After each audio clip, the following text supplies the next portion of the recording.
불과 한 달 만에 북한이 또다시 무력 도발을 재개했습니다. 이번에는 서해상으로 방사포로 추정되는 두 발의 발사체를 쐈는데요. 전문가들은 4년 7개월 만에 F-35A까지 동원하며 진행한 한미연합훈련에 대한 무력 시위라고 분석하고 있습니다. 그런데 국내 반응이 좀 이상합니다. 북한의 무력 도발에 대한 우리 국민의 반응이 다소 심드렁한 것인데요. 사실 그럴 수밖에 없는 게 북한의 도발은 이번으로 올해만 벌써 20번째 도발입니다. 그렇다 보니 뉴스에서도 한두 번 짧게 언급될 뿐 방사포 도발 정도의 무력 도발은 크게 다뤄지지도 않습니다. 하지만 이건 상당히 안타깝고 어찌 보면 위험하기까지 한 일입니다. 다시 말해 절대 생기면 안 되는 안전불감증이 발생하고 말아버렸는데요. 대한민국은 항상 우리 주변의 적성국들이 제정신이 아니라는 사실을 기억해야 합니다. 북한은 불과 10여 년 전만 해도 군부대와 민간인 거주 지역을 가리지 않고 연평도에 포격을 자행한 미치광이들입니다. 우리의 방심은 그 어떤 적들보다 가장 위험하다는 것을 절대 잊으면 안 되는데요. 실제로 연평도 포격전 당시 북한이 발사한 포탄은 무려 400발이 넘었습니다. 그리고 그 중에 170발은 연평도와 NNL 남쪽 서해에 떨어졌고 나머지 230발은 NNL 북쪽에 떨어졌습니다. 천만다행히도 북한군이 비축하고 있던 포탄이 습기와 노후화로 제 역량을 발휘하지 못했기 때문이지, 만약 이 포탄이 제대로 된 성능을 내 400발의 포탄이 모두 연평도 인근에 떨어졌다면 상상하기도 힘든 끔찍한 일이 벌어졌을 것입니다. 그런데 북한의 비축된 전쟁 물자 중 절반이 넘는 숫자가 도저히 쓸모없는 상태라는 건 북한 자신도 아주 잘 알고 있습니다. 그래서인지 최근 북한의 무기 개발 연구를 보면 단 한 발로도 대한민국의 핵심 지역을 타격할 수 있는 전력을 확보하고 있습니다. 그리고 그 중심에 있는 게 바로 극초음속 미사일입니다. 극초음속 미사일이란 탄도미사일과 순항미사일의 장점을 합친 미사일로 가까운 미래의 전쟁의 판도를 바꿀 핵심 무기로 평가받고 있는 전략무기입니다. 극초음속 미사일을 요격하는 것이 어려운 것은 비행 중 여러 번 항로를 바꾸기 때문입니다. 일정 고도까지는 탄도미사일처럼 포물선 궤도로 비행하지만 정점에서 이르러서는 탄두를 실은 순항미사일이 떨어져 나와 수평 비행을 합니다. 게다가 마 5 이상의 빠른 속도로 궤도까지 자유자재로 변경할 수 있습니다. 그리고 바로 이 때문에 현존하는 어떤 미사일 방어 체계로도 극초음속 미사일을 방어하는 것은 불가능하고 심지어 감지하는 것까지 상당한 기술이 필요한 것으로 여겨지고 있습니다. 그야말로 현존하는 미사일의 최종 진화형이라고 할 수 있는데요. 그런데 북한이 벌써 올해만 2차례 극초음속 미사일 발사 시험을 진행했고 급기야 최근에는 자신들이 극초음속 미사일을 완성했다며 떠들고 있습니다. 이처럼 북한이 고도의 기술력이 필요한 미사일을 개발할 수 있는 건 정말 안타깝게도 러시아와 중국이 대한민국과 미국보다 극초음속 미사일 분야에서 앞서 나가고 있기 때문입니다. 실제로 러시아는 최근 우크라이나 전쟁에서 보여줬듯이 KH-47 킨잘 극초음속 미사일을 폭격에 사용해서 전 세계를 경악하게 만들었습니다. 러시아의 미그 31BM 전투기에서 발사된 KH-47 킨잘 극초음속 미사일은 사거리만 2000km에 이르고 속도는 무려 마 10까지 도달할 수 있는 것으로 알려져 있는데요. 심지어 애초부터 킨잘은 러시아가 핵탄두를 탑재할 목적으로 만들었기 때문에 현재 미국을 비롯한 자유민주주의 세계에서 가장 경계하고 있는 러시아의 핵심 전력입니다. 또한 러시아는 무려 2019년에 이미 아방가르드라는 이름의 극초음속 미사일을 실전 배치에 성공한 것으로 알려졌습니다.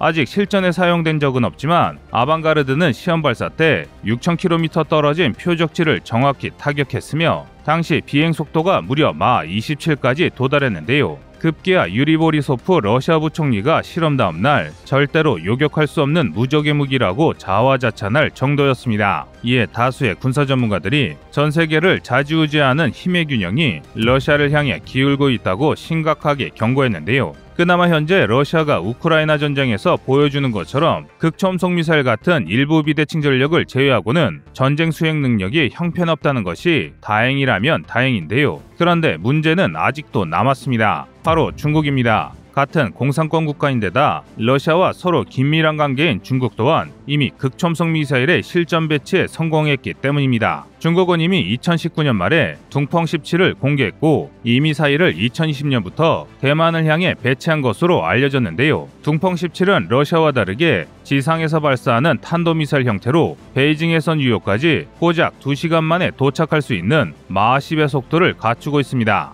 게다가 둥펑 17을 공개하면서 중국 관영 언론은 사드를 꼭 집어서 한국에 배치된 고고도 미사일 방어 체계로도 방어하기 어렵다라고 주장했는데요. 이에 당연히 미국도 바싹 긴장할 수밖에 없었습니다. 사실 극초음속 미사일을 처음 시작한 것은 미국이었습니다. 당연하게도 미국은 세계 최강의 군사력과 경제력을 보유했고 중국과 러시아를 자신들의 아래라고 생각했습니다. 이 때문에 막대한 비용이 들어가는 극초음속 무기 사업을 취소한 것인데요. 그런데 중국과 러시아가 자신들을 위협할 수 있는 비장의 카드인 극초음속 미사일을 들고 나오자 부랴부랴 이 사업을 재개하게 됐습니다. 그런데 유감스럽게도 이 조급함이 화를 불렀습니다. 오죽하면 미국의 중요 군사 관계자가 미국이 중국의 엉덩이를 걷어차였다라며 자학할 정도였습니다. 아닌 게 아니라 미국은 2021년에 들어서야 AGM-183A 에로 극초음속 미사일의 시험 발사를 진행했지만 3차 실험까지 실패했는데요. 극초음속 미사일은 발사체를 무조건 빠르게만 쏘면 되는 무기가 아닙니다. 중력과 속도도 최대 30G를 견뎌야 하며 빠른 속도로 인한 공기 마찰로 열차단까지 할 수 있는 내열 소재까지 개발해야 극초음속 미사일을 개발할 수 있습니다. 그리고 이런 기술력이 확보가 됐다면 빠른 속도에서도 적을 정확히 탐지하고 격추시킬 수 있는 조향 시스템까지 구축해야 합니다. 이런 모든 기술들을 총망라해야 극초음속 미사일을 개발할 수 있는 것입니다. 그래서 미국이 처음 극초음속 미사일을 개발할 때 이 모든 것들이 뒷받침되지 않았기 때문에 막대한 비용이 들었고 결국 포기했던 것인데요. 그런데 그 단초에 중국과 러시아가 불을 붙여준 것입니다. 즉 이제는 돈이 문제가 아니라 미국의 자존심이 걸린 싸움이 됐다는 뜻입니다. 이로 인해 미국의 막대한 자금과 기술이 투입됐고 지난 5월에서야 4차 시험 발사에 성공하면서 AGM-183A 에로 실전 배치를 시작하며 한시름 놓을 수 있었습니다. 그런데 지금 아무도 기대하지 못한 의외의 나라가 러시아를 바짝 뒤쫓으며 힘의 균형을 유지하기 위해 애쓰고 있습니다. 그렇습니다. 바로 대한민국입니다. 기술력과 열정만으로 명실상부 군사강국에 올라선 대한민국은 지난 2020년 국방과학연구소 50주년을 맞이해 한국형 극초음속 미사일을 개발 중이라는 사실을 언론에 발표했습니다. 이는 그동안 소문만 무성했던 한국형 극초음속 미사일을 국방연구소가 직접 대중에게 공개한 아주 이례적인 사건이었는데요. 심지어 대한민국은 지난해 12월에 한국형 극초음속 미사일 하이코어를 공개해 전 세계를 발칵 뒤집었습니다. 이는 대한민국이 이미 극초음속 미사일 핵심 기술의 개발을 완료했다는 방증입니다. 더군다나 한국형 극초음속 미사일은 중국이나 북한의 극초음속 미사일보다 훨씬 상위 기술이 적용됐습니다. 우선 중국이나 북한의 극초음속 미사일은 탄도형 극초음속 미사일입니다. 쉽게 설명하자면 탄도미사일 끝에 극초음속 미사일을 매다는 형식으로 일반적인 탄도미사일처럼 지상에서 발사되고 큰 포물선을 그리며 떨어지다 대기권에 재진입하면 그때 극초음속 미사일이 분리되어 목표물을 향해 비행합니다. 이러한 중국과 북한의 탄도형 극초음속 미사일은 활공거리가 길어질수록 극초음속 미사일의 장점인 속도가 점점 떨어지게 되는데요. 또한 최초에는 땅에서 발사되는 만큼 극초음속 미사일을 발사했다는 사실과 발사 위치가 곧바로 발각된다는 단점이 있습니다.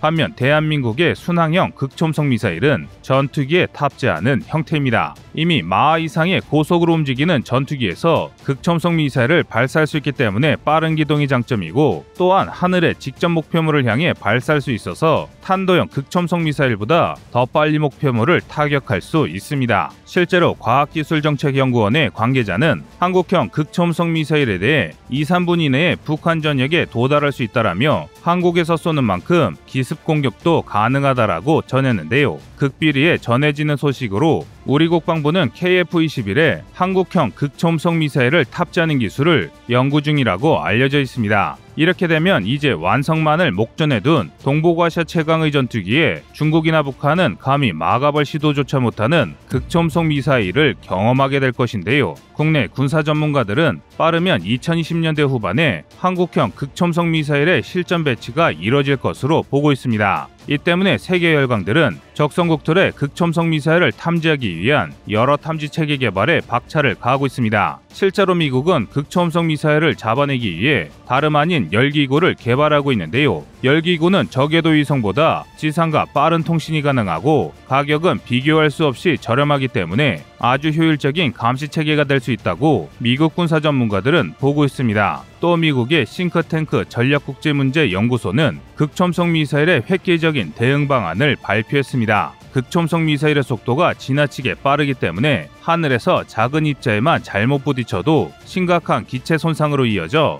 재기능을 할 수 없을 것이라고 주장한 것입니다. 그래서 극초음속 미사일의 비행 방향에 금속 입자를 뿌리거나 극초단파를 발생시켜 극초음속 미사일의 회로를 망가뜨리는 방법을 연구 중인데요. 물론 아직은 실전에서 검증되진 않았지만 고고도 열기구의 극초음속 미사일 방어 능력이 입증된다면 현재 첨단 무기 판도가 또다시 바뀔 것은 분명해 보입니다. 하지만 이렇게 무기의 판도가 바뀌더라도 확실히 단언할 수 있는 게 하나 있습니다. 바로 그때 대한민국은 더 진보된 기술로 세계를 선도해 나가려는 노력을 절대 게을리 하지 않을 것은 분명할 것입니다. 이상 거리투브의 두 번째 미션이었습니다.